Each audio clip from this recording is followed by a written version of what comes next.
Hey guys, welcome back to the channel. This is Bucket Ponds, and my name is Terry. Today we are building an all-natural biosphere using some interesting materials, in particular, this stuff right here.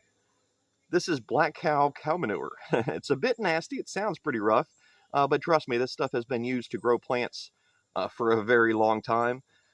It's wonderful. It has tons of nutrients, and I'm very curious to see how it will affect our jar aquariums. So let's get started with the build video. All right, guys, I'm out here in my little recording booth to do a proper voiceover. But this is our 45-ounce jar. I believe that's the size.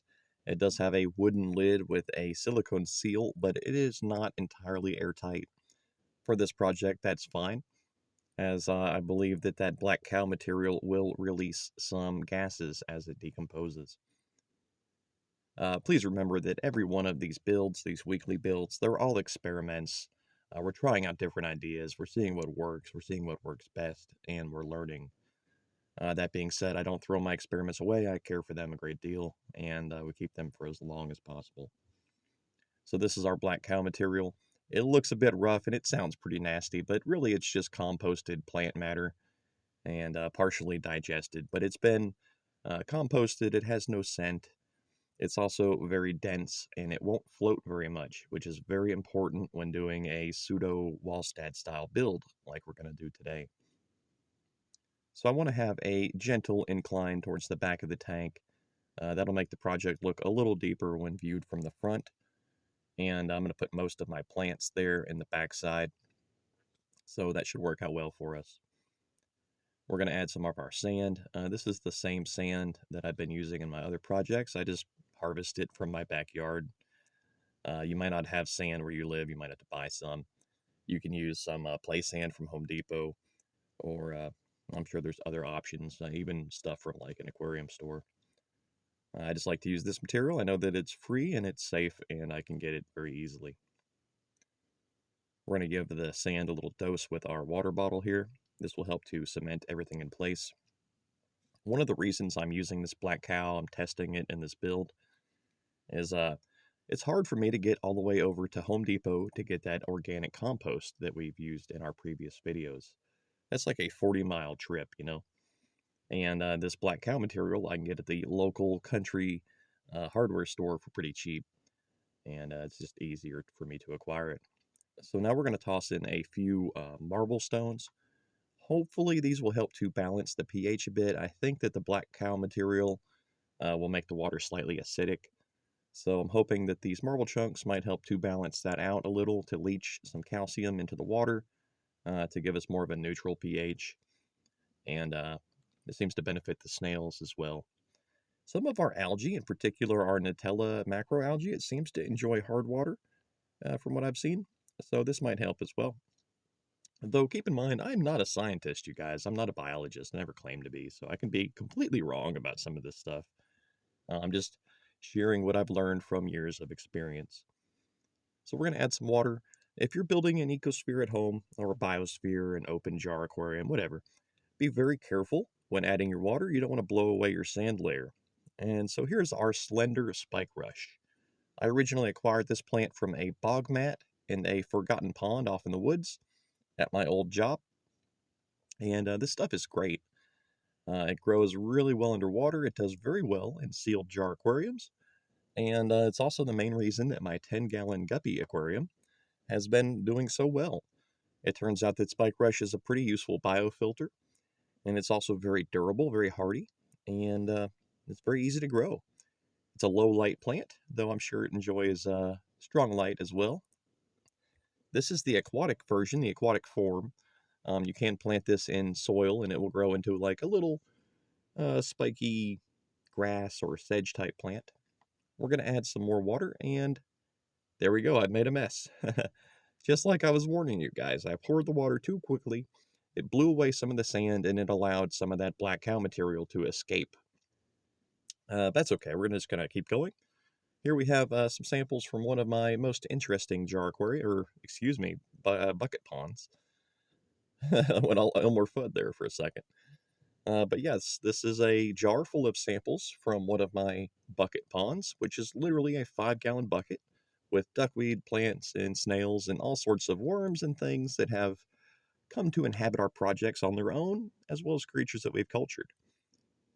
In this little cup, full of some more samples, we have a leech. We have several leeches in here, and I, did promise that we would include leeches in our future projects.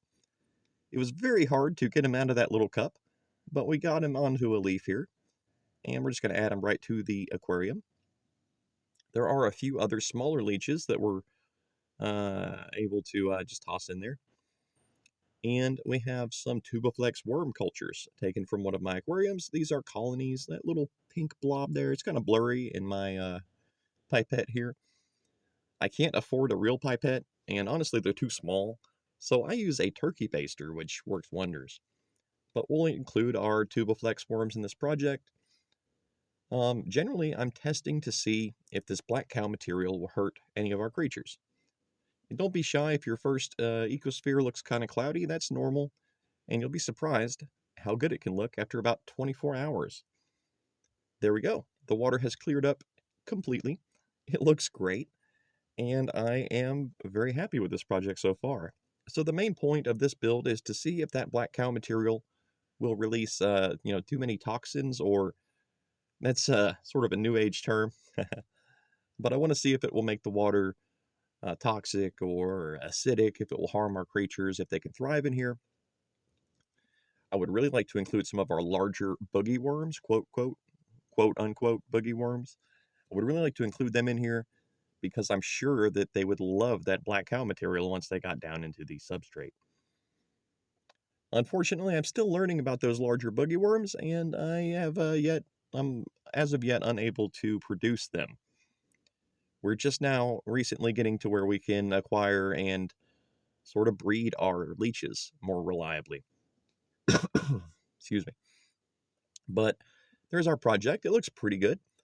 And those bucket pond samples came with a ton of bladder snails, as well as several other creatures. But as promised, here's our leech. I had a few questions, why are the leeches valuable? And it's because I want to incorporate them into my creature collection. They're very interesting. And I am aware that this is most likely a snail leech, and it will most likely feed on our snails, which I'm not very thrilled about. But he came from their bucket pond, so, this snail has been living with these, or this leech has been living with our smaller bladder snails for quite a while now. And I don't see any negatives. I don't see any downsides to this. The videos I've shared before showing the leeches feeding, they don't kill the creature they're feeding on. They tend to release them so they can, generate more fluids and feed on them again later. This leech is up in the corner of the jar. It might be kind of hard to see, but he has some small babies attached to the belly there. And that's pretty cool. They are actually carrying parents. Looking elsewhere in the aquarium, specifically in the duckweed layer, we have tons of worms in here, several different species. We should see some of our tubiflex worms in here starting to pile up and form some small colonies, but we also have some other worms that have more of a segmented body plan, similar to an earthworm. I'm hoping that these guys will colonize the substrate and become our dancing boogie worms that we know and love. But again, it's hard for me to identify these creatures. I can't get a species name exactly for them. But over here, we seem to have captured a bit of plant material or even some kind of insect carapace. But the worms love it, and they're very active. This is not sped up. This is just how fast they move. And they seem to be very happy in here. And that makes me happy. But you might hear me talk about the bucket ponds creature collection sometimes, and that's just different species that we have captured from the wild, and we've incorporated into our projects, and we've got them to breed and replicate. Here are the bladder snails that we captured from that bucket pond. And these snails are, of course, part of my bladder snail breeding program. But these guys have been isolated for a while outdoors in a 5-gallon bucket. And there's an old wives' tale that says that a fish will only get as large as its aquarium allows. They won't outgrow the aquarium, and that may or may not be true.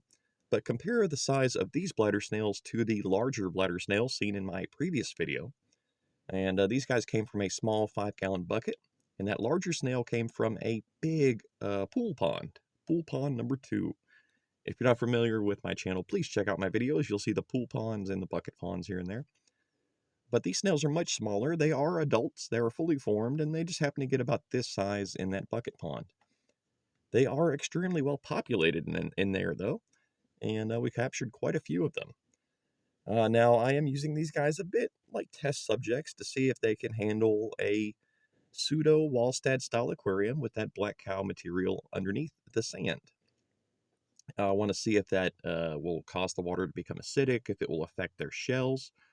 But ultimately, I expect that black cow material to add a ton of useful nutrients to our tank and cause our plants to grow very quickly. Here's the slender spike rush. This is the floating form. This is generally what it looks like when it's underwater. It can be planted in the bottom, but it will also float and form these little knots, just like that. And here's the aquarium. I'm going to add a slice of cucumber now.